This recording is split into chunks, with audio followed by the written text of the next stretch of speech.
Santo Agostinho.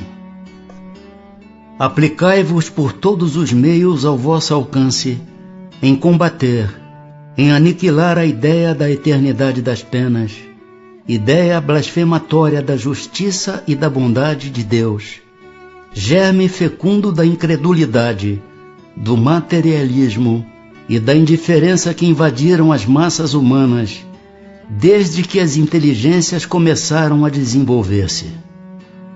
O espírito, prestes a esclarecer-se, ou mesmo apenas desbastado, logo lhe aprendeu a monstruosa injustiça. Sua razão a repele, e então raro é que não englobe no mesmo repúdio a pena que o revolta e o Deus a quem a atribui. Daí os males sem conta que hão desabado sobre vós, e aos quais vimos trazer remédio. Tanto mais fácil será a tarefa que vos apontamos, quanto é certo que todas as autoridades em que se apoiam os defensores de tal crença evitaram todas pronunciar-se formalmente a respeito. Nem os concílios, nem os pais da Igreja resolveram essa grave questão. Muito embora, segundo os evangelistas, e tomadas ao pé da letra as palavras emblemáticas do Cristo, ele tenha ameaçado os culpados com um fogo que se não extingue, com um fogo eterno, absolutamente nada se encontra nas suas palavras, capaz de provar que os haja condenado eternamente. Pobres ovelhas desgarradas, aprendei a ver aproximar-se de vós o bom pastor, que longe de vos banir para todo sempre de sua presença, vem pessoalmente ao vosso encontro para vos reconduzir ao aprisco. Filhos pródigos, deixai o vosso voluntário exílio, encaminhai vossos passos para a morada paterna. O Pai vos estende os braços e está sempre pronto a festejar o vosso regresso ao seio da família. Lamennais. Guerras de palavras. Ainda não basta o sangue que tendes feito correr. Será ainda preciso que se reacendam as fogueiras? Discutem sobre palavras, eternidade das penas, eternidade dos castigos. Ignorais então que o que hoje entendeis por eternidade não é o que os antigos entendiam e designavam por esse termo? Consulte o teólogo as fontes, e lá descobrirá, como todos vós, que o texto hebreu não atribuía esta significação ao vocábulo que os gregos, os latinos e os modernos traduziram por penas sem fim, irremissíveis. Eternidade dos castigos corresponde à eternidade do mal. Sim, enquanto existir o mal entre os homens, os castigos subsistirão. Importa que os textos sagrados se interpretem no sentido relativo. A eternidade das penas é, pois, relativa e não absoluta. Chegue o dia em que todos os homens, pelo arrependimento, se revistam da túnica da inocência, e desde esse dia deixará de haver gemidos e ranger de dentes.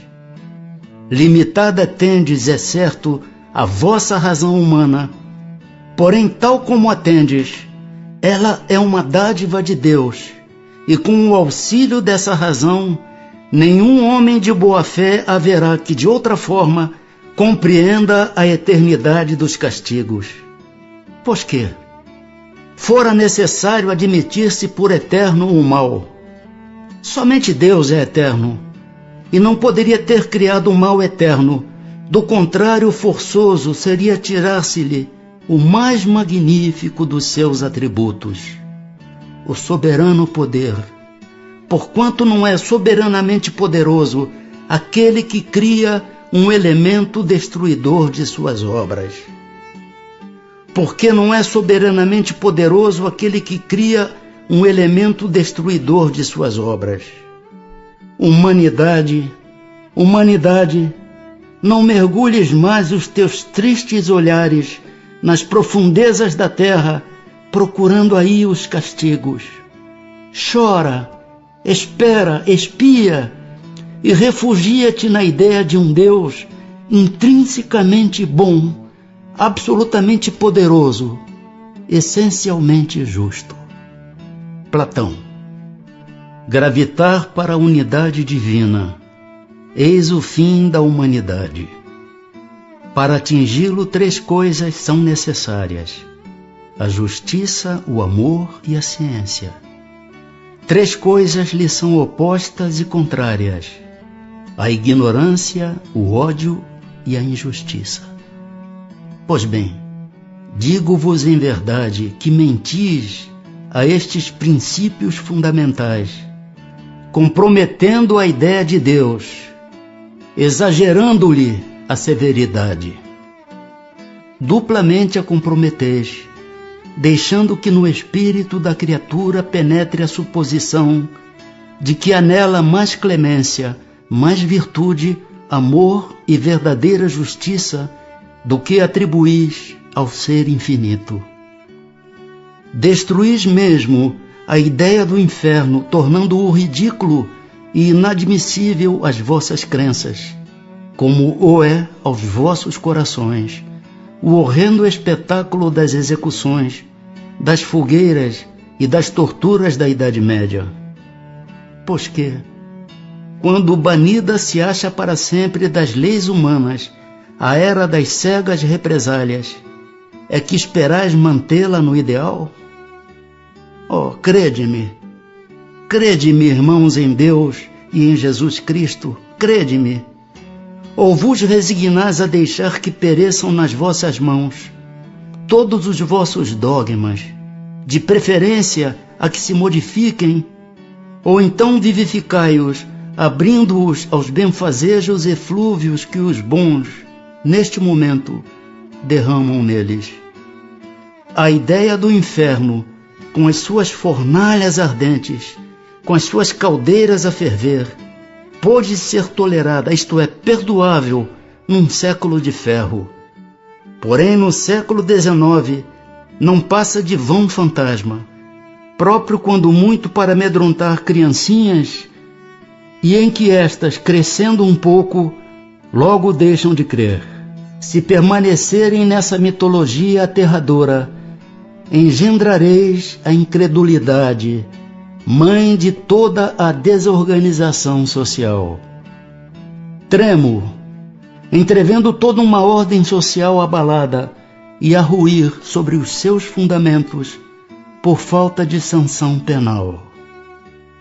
Homens de fé ardente e viva, vanguardeiros do dia da luz, mãos à obra, não para manter fábulas que envelheceram e se desacreditaram, mas para reavivar, revivificar a verdadeira sanção penal, sob formas condizentes com os vossos costumes, os vossos sentimentos e as luzes da vossa época. Quem é com efeito o culpado? É aquele que por um desvio, por um falso movimento da alma, se afasta do objetivo da criação, que consiste no culto harmonioso do belo, do bem, idealizados pelo arquétipo humano, pelo homem-Deus, por Jesus Cristo. Que é o castigo? A consequência natural derivada desse falso movimento, uma certa soma de dores necessária a desgostá-lo da sua deformidade, pela experimentação do sofrimento. O castigo é o aguilhão que estimula a alma, pela amargura, a se dobrar sobre si mesma e a buscar o porto de salvação. O castigo só tem por fim a reabilitação, a redenção. Querê-lo eterno por uma falta não eterna é negar-lhe toda a razão de ser. Oh, em verdade vos digo, cessai de pôr em paralelo na sua eternidade o bem, essência do Criador, com o mal, essência da criatura.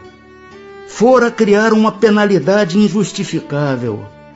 Afirmai ao contrário o abrandamento gradual dos castigos e das penas pelas transmigrações, e consagrareis a unidade divina, tendo unidos o sentimento e a razão.